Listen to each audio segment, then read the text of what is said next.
I got it! When I first heard about Dave being trapped in a maze... 1, 2, 3, 4! I built a labyrinth. Can you believe it? Dave is trapped in a cardboard maze in his living room and he can't get out. Welcome to Dave Made a Minute, the podcast where a whole bunch of us are exploring the film Dave Made a Maze 1 minute at a time. The twist. Many of the participants have never seen the film. Some don't even know what film they're sampling. They get their minutes and they tackle them as they see fit. Here's your host from the Groundhog Day Project and Michael Myers Minute, Robert Black. Minute 4, Annie, who just might be a little too accustomed to Dave's flights of fancy, though he's never had one this elaborate, goes to take a shower and returns to find Dave still in his cardboard fort. Production note: the scene here with Annie doing yoga was the first day of shooting. To tackle Minute 4, we have Alan Sanders and Walt Murray of the Wilder Ride. You come home, there's a giant maze in your living room. You're like, what the? There's a giant maze in my living room. I've heard of people rearranging their furniture, but this is wackadoodle crazy. You give me a sense of that. This doesn't make any sense. It's like a fucking cocktail party in here. If I get a few words from you before you go. Well, welcome everyone to, I guess, the Minute or podcast. I'm Alan Sanders. And I'm Walt Murray. And this...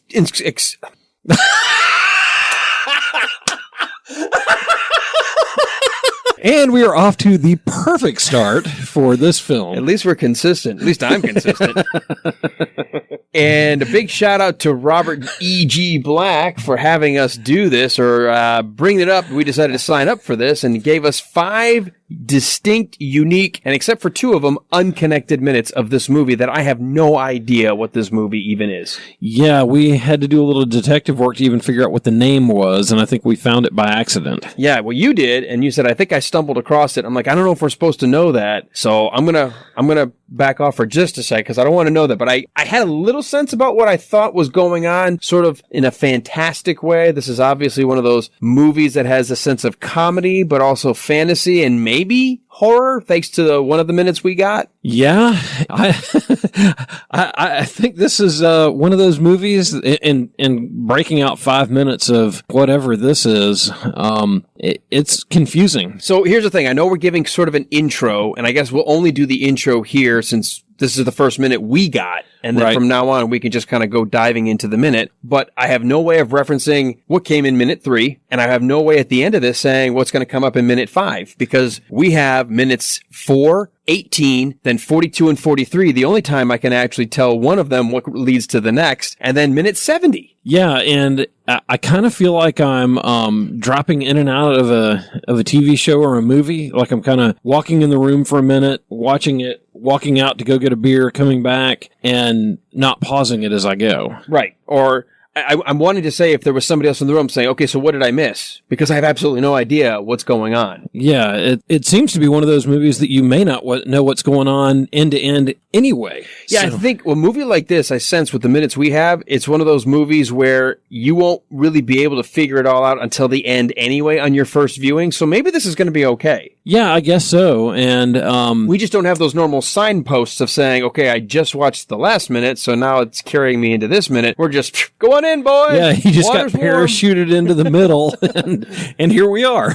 So let's just very quickly introduce ourselves. We have a Movies by Minutes podcast. We just wrapped up season 1 at the time of this recording, The Wilder Ride. We're looking at the films of Gene Wilder 1 minute at a time, and we did Young Frankenstein. Yeah, and we literally wrapped that up this week. On the date we're recording this, our final episode will come out on Monday. So we are in our hiatus, if you will, and this is what we do in our hiatus. Saturday night, I'm sitting in a studio with you.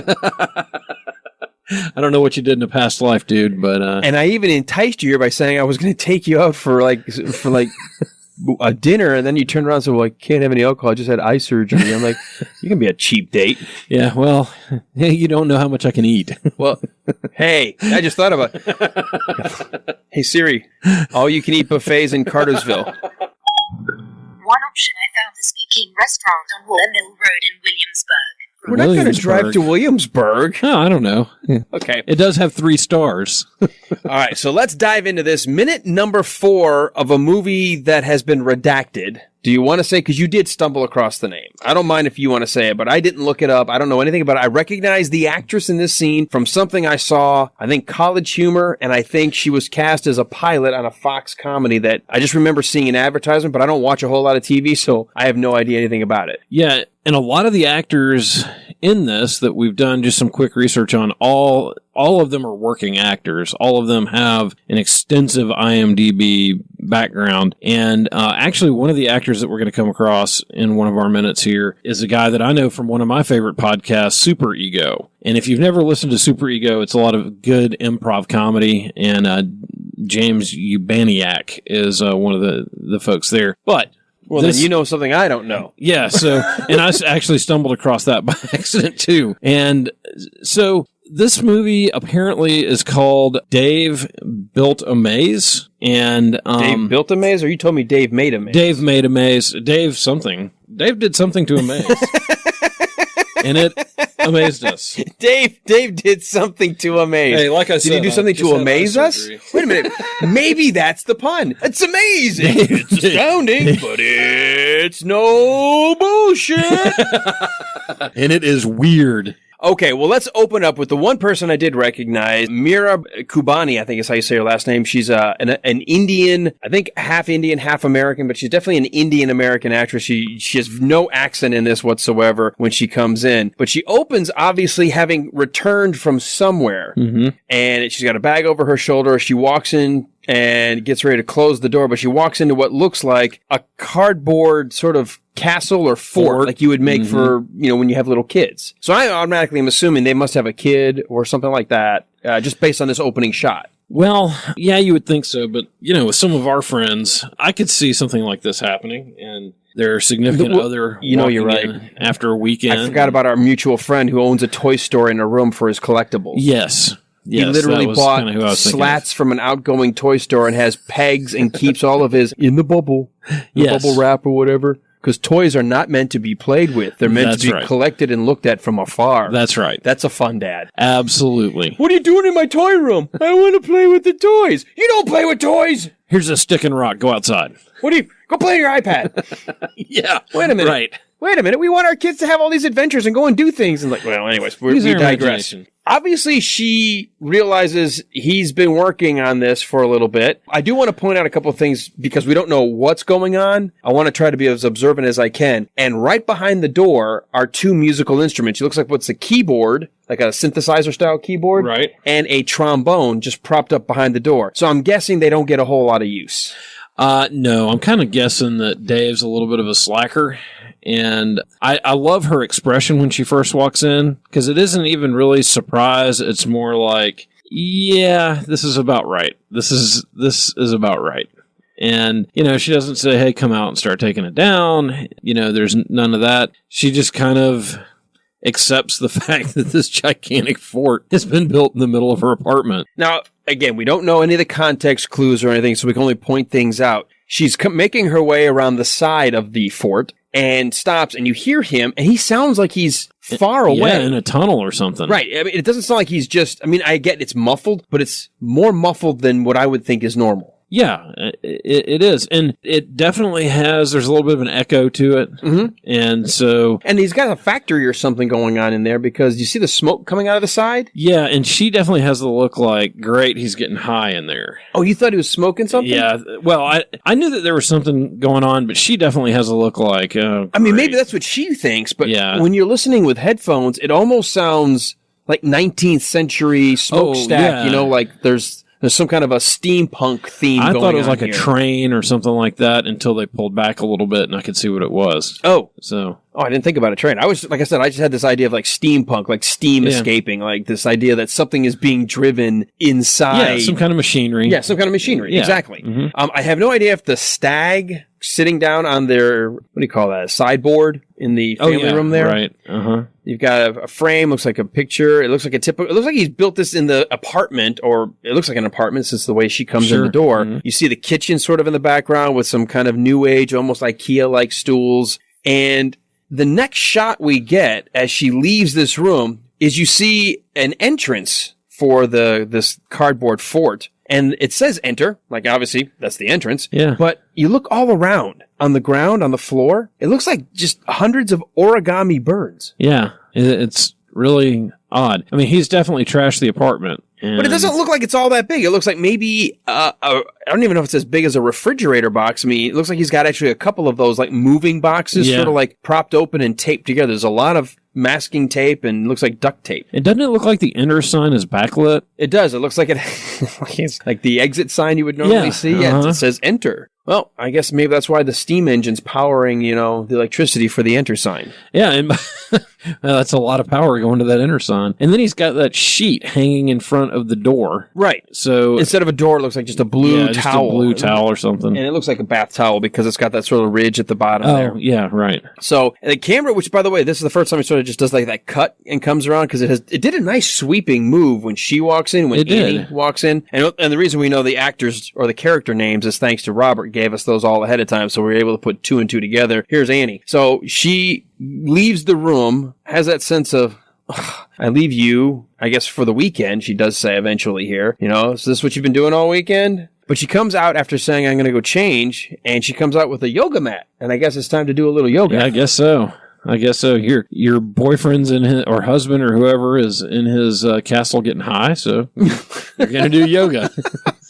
I can't leave you alone for a weekend. At least the apartment's clean. That says something about it. There's no except for all the origami birds all over and the cardboard fort in the middle of the room. Yeah, but there are no pizza boxes stacked all over the place. No food, no beer cans anywhere. Yeah. But it is funny because this is a any guy who's married or has a girlfriend, you kind of know her expression and her temperature at this point. I know not long after my wife and I got married, she had some meeting at school and she was like, yeah, I'm not going to be home till 10, so you're on your own for dinner. So she walks in at like 8 o'clock, and I'm sitting in the recliner with a pizza box in my lap and a beer sitting on the table next to me with my feet propped up watching a baseball game. And she's like, what are you doing?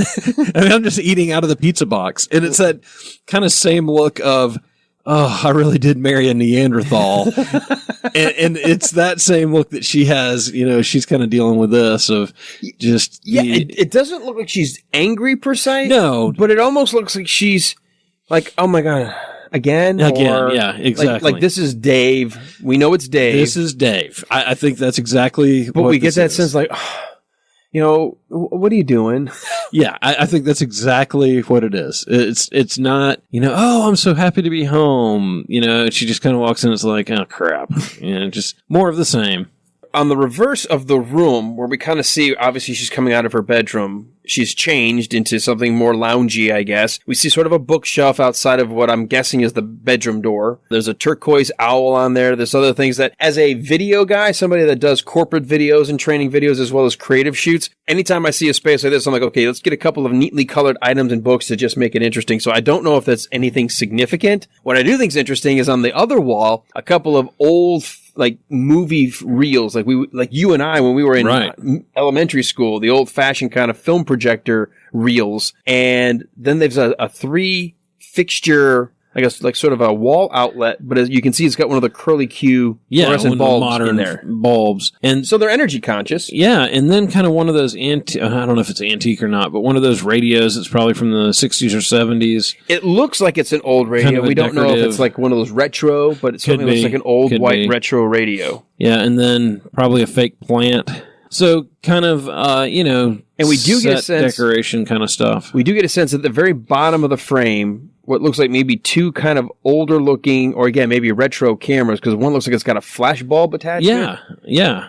I noticed that. Not like they don't look like SLRs. They look like those Instamatic kind of, or like the old Kodak, just point and click kind of cameras. Right. And so you do get kind of a sense that somebody here is kind of artistic. Somebody here is kind of, into music and movies and things like that. And I'm kind of getting the sense it's probably not Annie, but it's probably starting to wear on her. Oh, could be. 2 things I want to point out, and I'm going to pause it right here first at second 48, since this is where we are chatting in studio. You get the corner shot of what looks like the master bed, or the bed in the master bedroom, like I don't know if it's a full-size king, queen, whatever. It doesn't look like it's got a comforter or sheets. It looks like it might have a dust ruffle, but it doesn't look like it's like it's just an unmade down. bed. Yeah. So did she come home, realize, I don't know what this guy's been doing, I'm going to strip the bed and wash it later? Or Well, and he may have had some chores to do while she was gone that didn't quite get taken care of. Maybe left it in the dryer. Yeah. Didn't make the bed. Right. Yep. Maybe if there was a shot in there, because my wife gets mad when I do this. Hey, honey, can you go get the sheets from the dryer? Okay. I go downstairs, bundle them all up, bring them upstairs, and I leave them in the middle of the bed, and I walk out.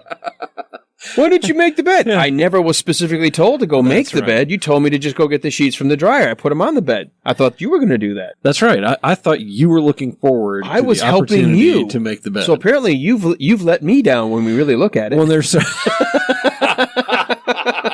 Yes, exactly right. That works. Right. Guys, try she that. let you down. Women like that. Women like to be told when she's let you down. That's right. Yes, especially when it's you who let her down. And Annie might give you this same look.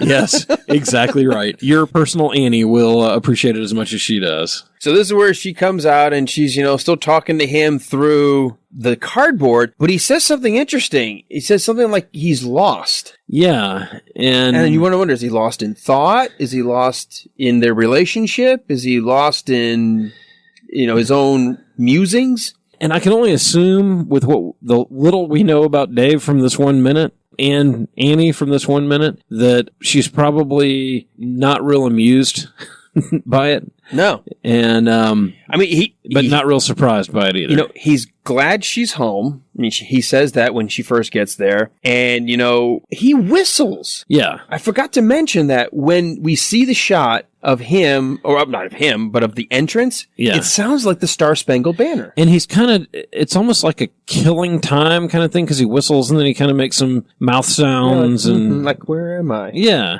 And it's like, I'll find my way out of here, I guess. So it's when she comes back, we find out he's been working on it all weekend because she makes that comment. She comes out, she sees he hasn't come out of this cardboard fort yet. And she says, so you've been working on this all weekend? Yeah. And he's like, yeah, I have. So he's kind of non-committal. Right. But he does answer her question. He said, I started this Friday night. Yep. And now I'm lost. And I'm lost. So Dave's a mess. And as she's setting up her yoga mat and they're having this conversation, more steam's coming out. And just as he says, I'm lost, she goes into a yoga pose and starts to say, it's and I'm assuming it's going to be cardboard. Like, how can you be lost? It's cardboard. You can just stand up and the whole thing will fall apart. An interesting premise. He's in there, can't come out. You don't know if he's getting baked in there. She has the impression of, well, maybe he's getting baked in there. Mm-hmm. The steam in our earphones doesn't sound like somebody who's smoking a bowl or smoking a bong or any kind of drug use. And it dissipates so quickly. There's no haze hanging. Right. That's what makes me think it's like steam. Right. And it sounds like steam. One thing I want to mention as we start to wrap up, I think this minute, at least from my perspective, two more things I noticed when you first walk in the camera sort of set along the fort from the very back, looking straight through the door, almost like it's a literary device. You've got a doorway opening and we're watching through the door and someone's entering the door, and yet we know the reverse shot, she's looking at yet another entrance. It's almost like a doorway into a doorway. Mm-hmm. So we've set up a premise of like some kind of double entrance. Right. The door to the apartment and then the door to the fort. But also, I mentioned the trombone and the keyboard. On the other side, it looks like two samurai swords in a rack. Yeah, it does. It does. So I wonder if any of those will come into play here in the future. It's just odd. I mean, out of all the things in the apartment, there's nothing that looks oriental, and yet you've got two samurai swords. I want to call a note out because I didn't know if this was the number 50 on one of these look like a smokestack, or is it 5D? Oh, good question. I assumed it was 50, but it looks like a D. It does look like a D. When you pause, just really focus on the number on like a little mini smokestack on the back of his fort, right behind the entrance box that we'll see when we get to the reverse. It looks like it says 5D. So, I mean, I know 3D. Yeah. So there's some explaining to do. We know here. 2D is flat. 3D is three-dimensional. Fourth D is time, right? So what's 5D? Do you know what 5D? What's the fifth dimension? Whatever Dave's doing. I know Dave's in there smoking some 5D. I know double D and triple D. No, actually, I have no knowledge of triple D. I am aware of the term. Yes, right. The theoretical. I used to play D&D. Oh, there you go. But Explain 5D. why you have not experienced the 4D. So, all right. Anything you've got left for this? I got nothing. I got shit on this one. So, no. I've got nothing more on this minute. I want to see one more thing. Okay, I don't know what that picture is. There's a picture hanging on the wall as it's doing the pan. I kept trying to freeze on it, and I couldn't figure out what that is either. There's a portrait hanging on the wall, and it looks like it's half red, half white. It looks like one of those Nouveau Art Deco kind of pieces where like a woman where you see kind of like her hair and then just like almost an outline. And I think there's glare from the window. Definitely, you can see the lines from the And again, we're pointing pane. out stuff that we have absolutely no idea if it's got any relevance whatsoever. None. So so this is the kind of insight that you can expect from us over the course of our 4 minutes here. all right. I know Robert's going to put a tail on each of these, so I guess to save him some time, I have no idea where you're going to go to find his stuff, but if somebody ever wanted to stumble across our podcast, where can they go? Yeah, the best place to go to find us is going to be at, gosh, I'm sorry, my brain is already I messed screwed up up for the this. open, you did. We closed. killed it. This is exactly what you can expect from our podcast. Nailed it. Go to thewilderride.com. And you'll find everything you need to know about us, including where to find us and find our podcast around the web. And I do know that the closed group that eventually you might be able to get into is called Minute or, with an ellipses, minute, ... minute or, ...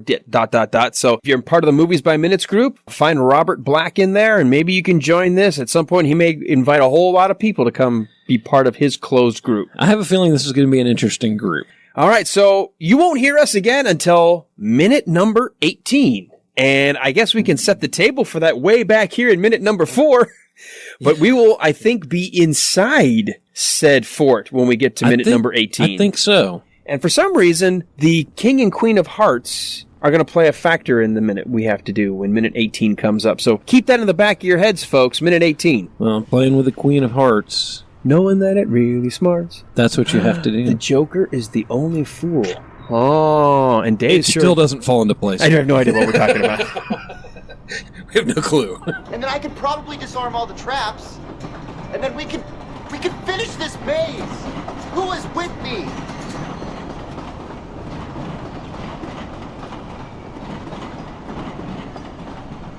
That was Alan Sanders and Walt Murray from The Wilder Ride taking on Minute 4 of Dave Made a Maze.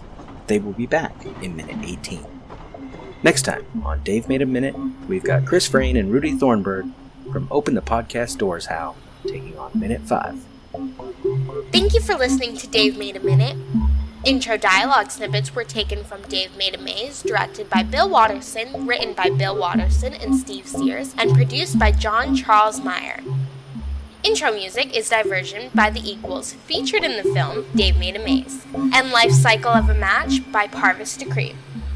Outro music is Leaving This Godforsaken Place and Her Presence is Strong Here by Parvis Decree. Dave Made a Minute is a production of Lemming Drop Studio and all other featured podcast producers. You can find more content at lemmingdrops.com. Check us out on Twitter, Facebook, and Instagram at Dave Made a Minute. If you like what you hear, throw us a rating and review on your podcatcher of choice, and check out all of the participants' other shows to spread the love around. Again, thank you for listening. As long as we're all working together, it's going to be fine. It's going to be great. I need you to notify the families of everyone who died here today. Totally. Wait, what?